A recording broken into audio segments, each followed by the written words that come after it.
Hello again.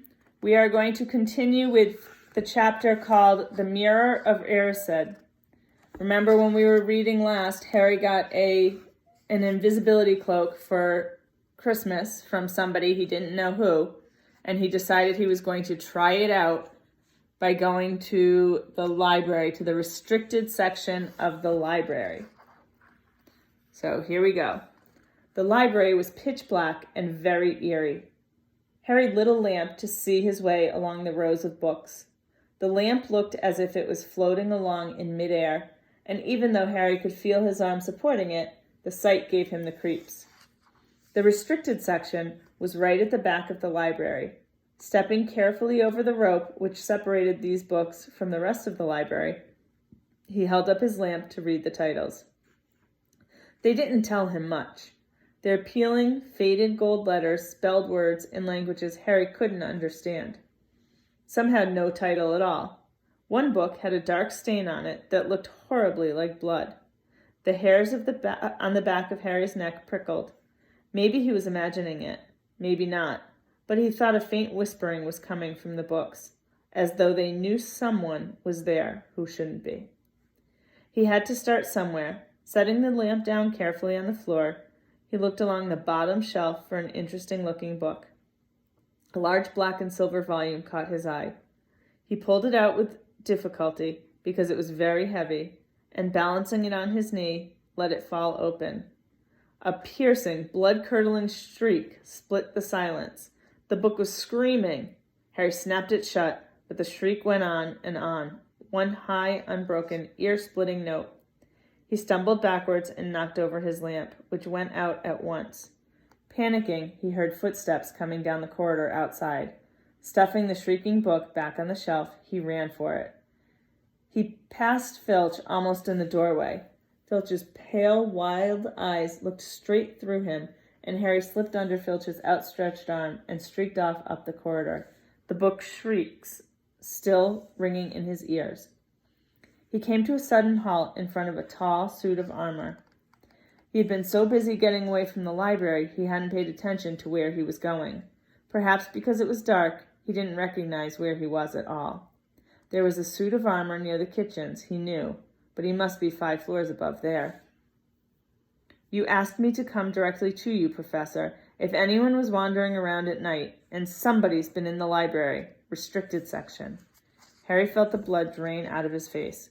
Wherever he was, Filch must know a shortcut, because his soft, greasy voice was getting nearer, and to his horror, it was Snape who replied.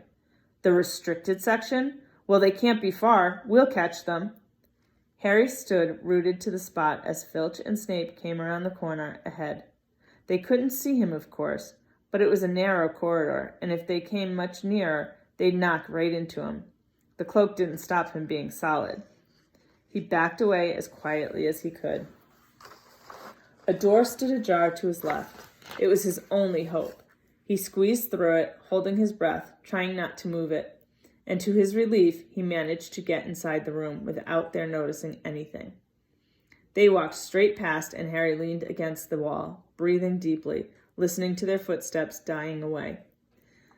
That had been close, very close. It was a few seconds before he noticed anything about the room he had hidden in. It looked like a disused classroom. The dark shapes of desks and chairs were piled against the walls, and there was an upturned wastepaper basket. But propped against the wall, facing him, was something that didn't look as if it belonged there. Something that looked as if someone had just put it there to keep it out of the way. It was a magnificent mirror, as high as the ceiling, with an ornate gold frame standing on 2 clawed feet. There was an inscription carved around the top. Erised stra eru oit ub kofra oit an wasi. His panic fading now that there was no sound of Filch and Snape, Harry moved nearer to the mirror, wanting to look at himself, but see no reflection again. He stepped in front of it. He had to clap his hands to his mouth to stop himself screaming. He whirled around. His heart was pounding far more furiously than when the book had screamed, for he had seen not only himself in the mirror, but a whole crowd of people standing right behind him. But the room was empty. Breathing very fast, he turned slowly back to the mirror. There he was, reflected in it, white and scared looking, and there, reflected behind him, were at least 10 others. Harry looked over his shoulder, but still no one was there. Or were they all invisible too? Was he in fact in a room full of invisible people, and this mirror's trick was that it reflected them, invisible or not? He looked in the mirror again. A woman, standing right behind his reflection, was smiling at him and waving. He reached out a hand and felt the air behind him. If she was really there, he'd touch her. Their reflections were so close together. But he felt only air. She and the others existed only in the mirror. She was a very pretty woman. She had dark red hair, and her eyes are just like mine, Harry thought, edging a little closer to the glass. Bright green, exactly the same shape. But then he noticed that she was crying, smiling, but crying at the same time. The tall, thin, black-haired man standing next to her put his arm around her. He wore glasses, and his hair was very untidy. It stuck up at the back, just like Harry's did. Harry was so close to the mirror now that his nose was nearly touching that of his reflection. "Mom?" he whispered. "Dad?" They just looked at him, smiling. And slowly, Harry looked into the faces of the other people in the mirror and saw other pairs of green eyes like his, other noses like his, even a little old man who looked as though he had Harry's knobbly knees. Harry was looking at his family for the first time in his life. The Potter smiled and waved at Harry, and he stared hungrily back at them, his hands pressed flat against the glass as though he was hoping to fall right through it and reach them. He had a powerful kind of ache inside him, half joy, half terrible sadness. How long he stood there he didn't know. The reflections did not fade, and he looked and looked until a distant noise brought him back to his senses. He couldn't stay here. He had to find his way back to bed. He tore his eyes away from his mother's face, whispered, "I'll come back," and hurried from the room. "You could have woken me up," said Ron crossly. "You can come tonight. I'm going back. I want to show you the mirror." "I'd like to see your mom and dad," Ron said eagerly. "And I want to see all your family and all the Weasleys. You'll be able to show me your other brothers and everyone." "You can see them any old time," said Ron. "Just come round my house this summer. Anyway, maybe it only shows dead people." Shame about not finding Flamel, though. "Have some bacon or something. Why aren't you eating anything?" Harry couldn't eat. He had seen his parents and would be seeing them again tonight. He had almost forgotten about Flamel. It didn't seem very important anymore. Who cared what the three-headed dog was guarding? What did it matter if Snape stole it, really? "Are you all right?" said Ron. "You look odd." What Harry feared most was that he might not be able to find the mirror room again. With Ron covered in the cloak, too, they had to walk much more slowly next night. They tried retracing Harry's route from the library, wandering around the dark passageways for nearly an hour. "I'm freezing," said Ron. "Let's forget it and go back." "No," Harry hissed. "I know it's here somewhere." They passed the ghost of a tall witch gliding in the opposite direction, but saw no one else. Just as Ron started moaning that his feet were dead with cold, Harry spotted the suit of armor. "It's here, just here, yes!" They pushed the door open. Harry dropped the cloak from around his shoulders and ran to the mirror. There they were. His mother and father beamed at the sight of him. And here's Harry leaning against the mirror of Erised. "See?" Harry whispered. "I can't see anything. Look at them all. There are loads of them." "I can only see you." "Look at it properly. Go on, stand where I am." Harry stepped aside, but with Ron in front of the mirror, he couldn't see his family anymore. Just Ron in his paisley pajamas. Ron, though, was staring transfixed at his image. "Look at me," he said. "Can you see all your family standing around you?" "No, I'm alone. But I'm different. I look older. I'm head boy." "What?" I'm wearing the badge like Bill used to, and I'm holding the house cup and the Quidditch cup. I'm Quidditch captain, too." Ron tore his eyes away from the splendid sight to look excitedly at Harry. Do you think this mirror shows the future? How can it? All my family are dead. Let me have another look. You had it to yourself all last night. Give me a bit more. You're only holding the Quidditch cup. What's interesting about that? I want to see my parents. Don't push me. A sudden noise outside in the corridor put an end to their discussion. They hadn't realized how loudly they had been talking.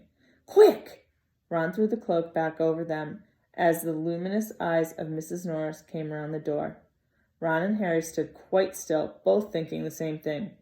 Did the cloak work on cats? After what seemed an age, she turned and left.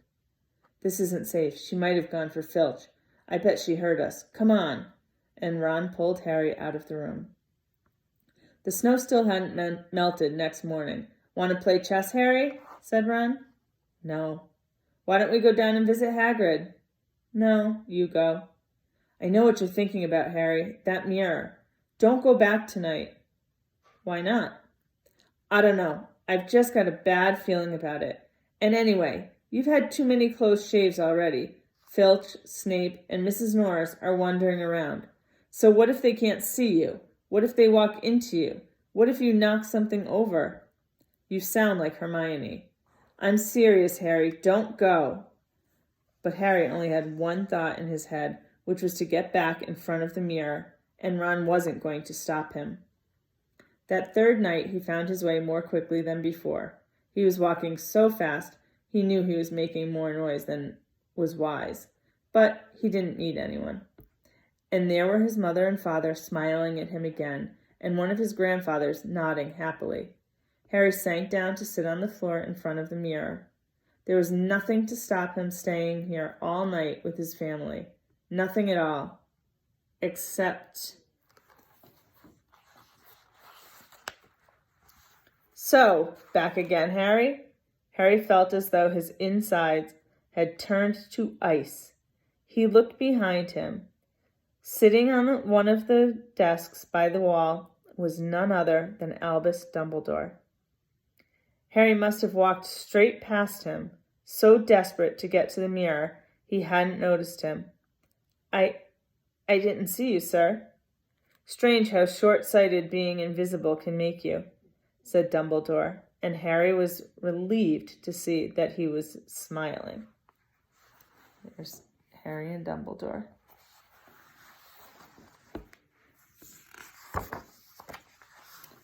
So, said Dumbledore, slipping off the desk to sit on the floor with Harry, you, like hundreds before you, have discovered the delights of the Mirror of Erised.